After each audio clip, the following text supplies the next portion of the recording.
60 hingga 70 orang sahabat berwuduk dengan air yang keluar dari celahan jemari Rasulullah sallallahu alaihi wasallam. Hai, Assalamualaikum, kembali lagi ke channel Kepiah Berabuk. Jangan lupa like dan share agar manfaatnya dapat dinikmati ramai orang lagi. Cerita kali ini saya nukilkan dari Sahih Imam Bukhari dan Muslim.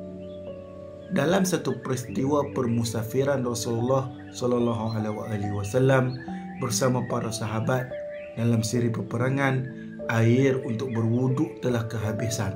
Lagi pula kawasan yang mereka sampai bukanlah tempat yang kebiasaannya ada air. Sahabat ketika itu ada sekitar 60 ke 70 orang. Sebahagian riwayat menyatakan sehingga 300 orang. Ketika itu telah tiba waktu solat asar, namun tidak ada air untuk dijadikan wuduk.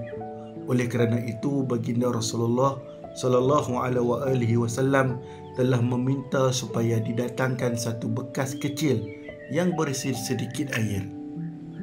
Lalu baginda meletakkan telapak tangan baginda di dalam bekas air tersebut. Lalu di celahan jemari Rasulullah sallallahu alaihi wasallam mengalirlah air yang tiada henti. Kesemua para sahabat dapat berwuduk dengan air tersebut tanpa tertinggal sedikit pun. Peristiwa ini menunjukkan kemuliaan baginda sallallahu alaihi wasallam dan kemuliaan para sahabat yang dapat menyaksi dan merasakan secara langsung keajaiban yang berlaku kepada mereka.